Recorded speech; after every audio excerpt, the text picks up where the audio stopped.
You're listening to Radio VR in Washington. I'm Ric Young. On the line from Moscow, our Radio VR political analyst, Dmitry Babich. Dmitry, how are you? Doing fine. Nice to hear from you. Well, today we're talking about a topic that, is kind of embarrassing for a top U.S. diplomat. Her name is Victoria Nuland, and she had some choice words regarding the EU, the European Union. Can you bring us up to date on what the latest on this?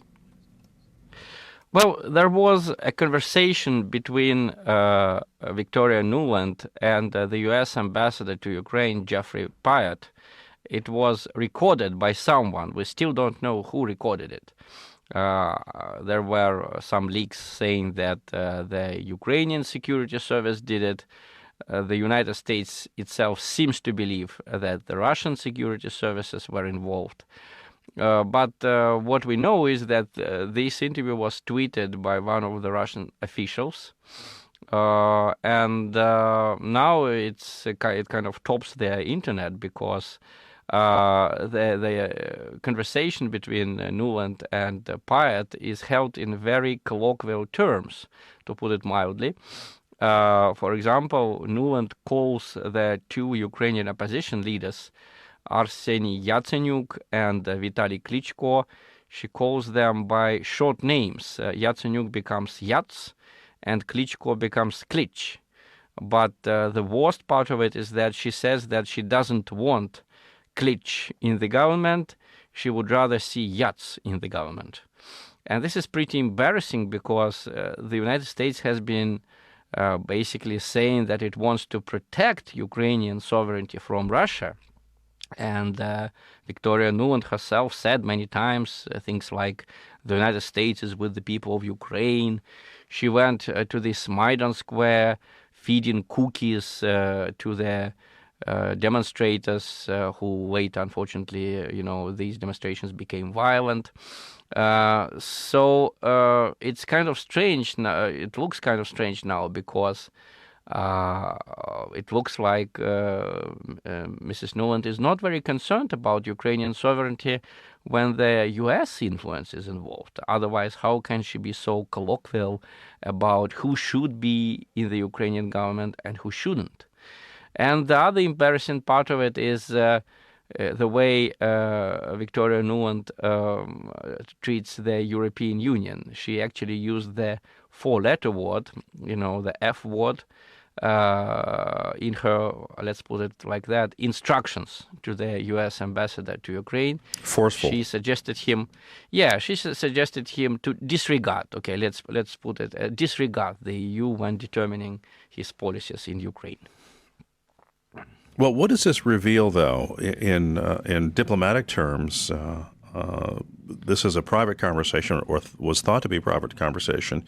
Does this reveal how diplomats really talk to each other when the lights are not on, when the microphones aren't on, when they think they're in a private situation? Is this, to your knowledge, how diplomats actually talk?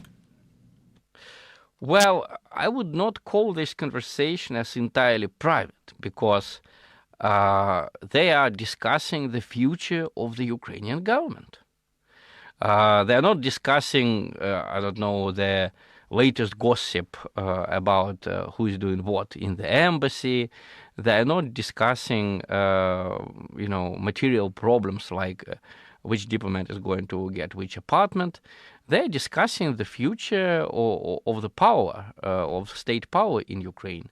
And this is really embarrassing. For me, it's kind of strange that Victoria Nuland already apologized to the European Union for the four-letter word, but she didn't apologize to the Ukrainian government and to the Ukrainian people, because the most, I would say, embarrassing part of it is that she decides who is going to be a member of the Ukrainian government and who isn't going to be a member of the Ukrainian government. Unfortunately, stories like that happened not only in Ukraine, but also in neighboring Poland. There were several years ago, there were situations when the U.S. ambassador was recorded basically giving instructions to politicians in Poland on Roman Giertych, a Polish politician who was the leader of a conservative party, called the League of Polish Families. So the ambassador was very blunt about his desire not to see Mr. Giertych in the Polish government. And it was a scandal in Poland. It was a huge story. Now in Ukraine, well, the problem is that the contact of Mrs. Nuland has not been very appropriate even before. And actually, a lot of Ukrainians suspected that she wants to decide how Ukrainians should form their government. When she fed cookies to the protesters, what's that if it's not an interference into internal affairs?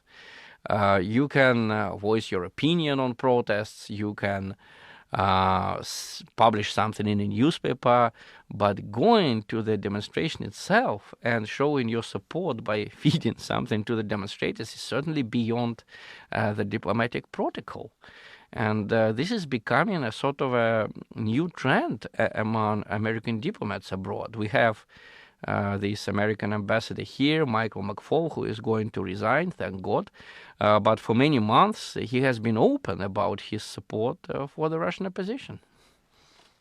Well, Victoria Nuland, to my understanding, is she's the top diplomat for European and Eurasian affairs. So she's is in contact with the EU officials, I would say, on a constant basis. Given the fact that she used the F word, to describe what she thinks the EU should do in the Ukrainian situation, do you think really that at some point we might see her resign from this position, given the fact that maybe her credibility has been compromised with this remark? Well, she is not only going to meet the EU officials, she is also going to meet, I think she met today, these guys whom she called Yats and Klitsch. She met Arseniy Yatsenyuk and Vitaly Klitschko. And in fact, I think if something should be the reason for a diplomat to resign, this is exactly this story. But experience shows that President Obama is extremely unwilling to have his people resign from their positions in the Foreign Service. That was the case with Susan Rice, whom he almost rammed through the Congress to the position of the Secretary of State.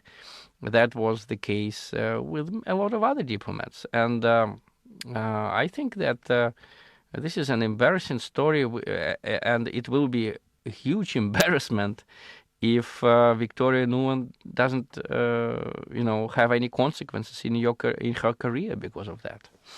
Well, as I'm sure you know, the German Chancellor Angela Merkel has already condemned Victoria Nuland's remarks, saying they're unacceptable regarding the EU. Well, I think that basically the part about the EU is, to my mind, the least embarrassing because, okay, diplomats are also human. And they also can sometimes use undiplomatic language, especially in conversations between, the subordinate and the superior. And that was the case in this conversation between Victoria Nuland and the American ambassador to Kiev, Geoff Pyatt. What is indeed embarrassing is the fact that she feels herself in a position to decide how the Ukrainian politics should develop and who is, you can say that I like this Ukrainian politician better than that one, but she seems to decide who of them is fit for the government. That is the most embarrassing part. And it's very strange that Kiev and the Ukrainian government has not yet made any official statements. Although I would say that during the last 2 months, the Ukrainian president and his spokesman and the Ukrainian foreign ministry, they made several statements asking foreign powers, and primarily the United States and the EU, not to interfere into Ukrainian affairs. All of these threats, when foreign powers said that if the government in Kiev uses police, uses violence, as they say. They're going to impose these sanctions, and they're going to see Ukrainian officials punished. These were clearly interferences into Ukrainian affairs, but these statements of the Ukrainian government, these protests, were not noticed by the US and the EU. Well, I'm sure that we're going to hear more about this story and her remarks, see how far that's going to go. We've been talking, of course, with our Radio VR political analyst, Dmitry Babich. Dmitry, it was a pleasure, and of course, we'll chat with you soon. Thank you. Bye-bye. Have a good day.